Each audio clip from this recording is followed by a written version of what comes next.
平穏な大学生活が突然形を変えたのは19歳の秋のことでした。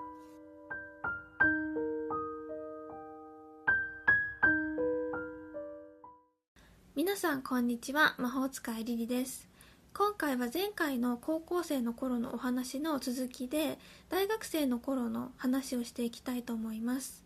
大学生になると高校生の頃とは違って、自分で時間割を決められたりもするので、スケジュールをすごくコントロールしやすくなったということと、また高校生の頃は体調が悪いイコール病院に行くっていう考えだったんですけど、その時から病院に行っても異常なしって言われちゃうし、解決もしないから、だったら体質改善した方がいいんじゃないかっていう風に考え始めて、いいって言われてることを思いつく限りいろいろ試してみるようになりました。あと私が大学が京都なので、京都の空気がとても綺麗で、いろんな要件が多分重なって体調も高校生の頃よりは良くなって、友達にも恵まれて、すごく楽しくて穏やかなキャンパスライフを送るようになりました。それが大学2年生の後半に本当に予期せぬ方向へ一変していくんですよ。その頃急に気分が高揚して、マイナスな感情、怒りとか悲しみとか不安感とか、そういった感情が一切感じなくなって、それで常に楽しくて本当に活動的になって、思いついたらすぐに行動するようになっていました。普段の私は割と心配性で結構計画的な方なのですが、本当にこの日はもう思いついたらその数分後には行動してるみたいな状態になっていました。でも私の体は疲れやすかったり、そういったものは高校生の頃から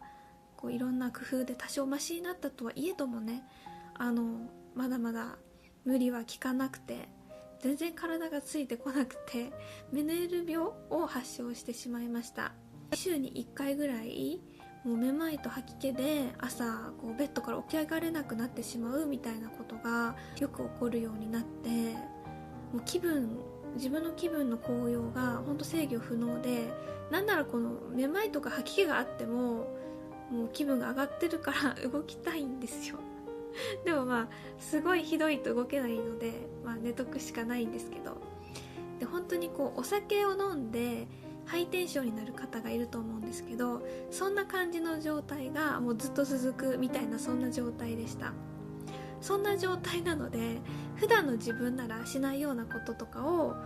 挑戦してみたりとかするようになって、ある意味いろんなことをするので面白い出会いがあったりとか、面白い経験ができた時期でもあったんですけど、黒歴史をたくさん量産していた時代でもありました。そんなね、魂のエネルギーを数年分無理やり前借りして、燃やし尽くしているような、そんな状態は長くは続くはずもなく、その反動で、その1年ぐらいあと1年ぐらいその肺の状態だったんですけど、3年生の9月頃に突然、本当に突然強烈な不安感に襲われました。自分が記憶にはないけど何かしでかしたんじゃないか、逮捕されちゃうんじゃないかとか、家に盗聴器が仕掛けられてるんじゃないかとか、訴えられちゃうんじゃないかとか、いろんな普通ならありえないような不安が爆発的にもうバーって出てきてしまって、私が法律を勉強していたこともあって、もうすごいなんていうんですか、ちょっと知識があるせいでめちゃくちゃ気になるようになるんですよ。訴えられるとかそういう部分に対して。で六法全書を呆然としながらもう読み漁っていました。不安に駆られて。でそんな感じの状態で本当に食事もできなかったし、もう部屋もゴミ屋敷になっちゃって、体重も3ヶ月で34キロのぐらいまで落ちてしまって、当時は本当悲惨な状態でした。一つ今でも覚えてることがあるんですけど、12月後半、年末年始で実家に帰省しようと思って飛行機のチケットを取っていたんですけど、普段普通に飛行機に乗って普通に荷物を準備して普通にねできているじゃないですか。別に帰省するとか旅行に行くとかそういうことって。それなのに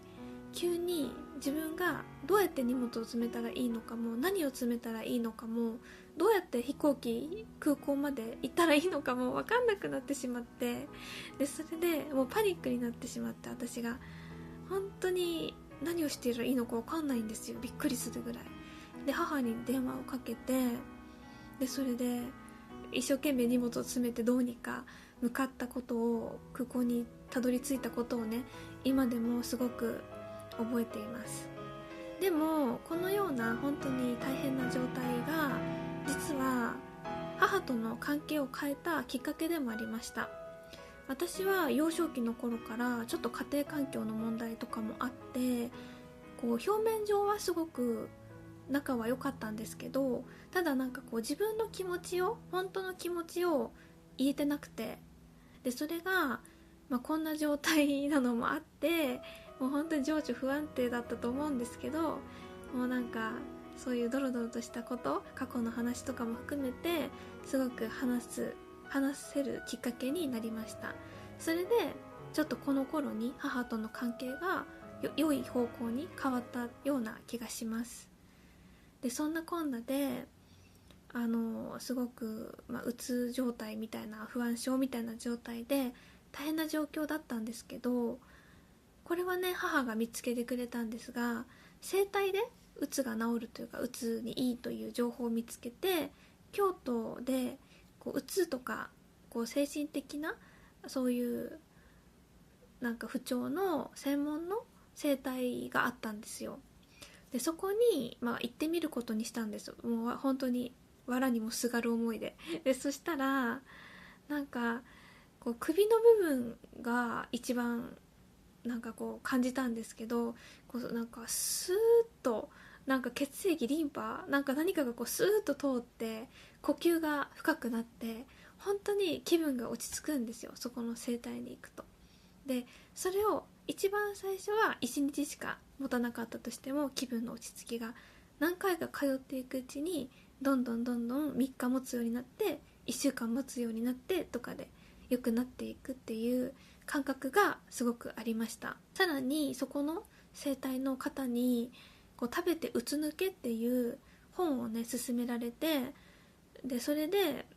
添加物とかトランス脂肪酸とか白砂糖とかそういったものが体に悪いっていうことを知ったんですね。当時の私は本当にそういうのが体に悪いというなんか発想さえもなくて、なんか体にいいものを取り入れる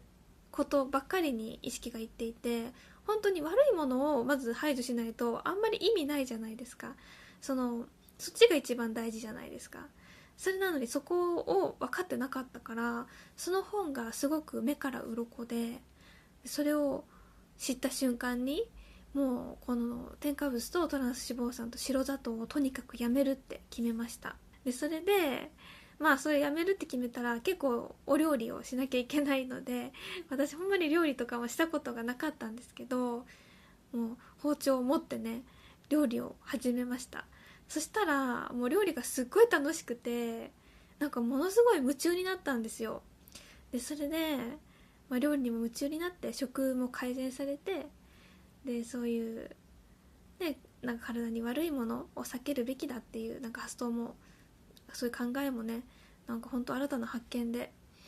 そんな状況で本当に体がみるみる良くなっていきました。その時に本当に体の状態がメンタルにものすごい影響するんだっていうことをもう本当に実感しました。ただね、甘いものやめるのは結構大変で、なんか眠る時に見る夢ですよ。夢の中でクレープとかプリンとか登場してくるんですよそんな感じで2ヶ月ぐらいはちょっと夢の中でスイーツが出てきましたけど、どうにかやめましたそんな感じで、体調が良くなって、体調メンタルの調子が良くなって、めでたしなのかなって思うじゃないですか。でも私の波乱はここから始まったばっかりだったんですよ。この気分の波が、こういうジェットコースターのような波、そんな風になってしまった原因が明らかになります。ということで、それを次回話していきたいと思います。よかったら高評価、チャンネル登録などもしてくれると嬉しいです。最後までご視聴いただきありがとうございました。また次回の動画でお会いしましょう。またね。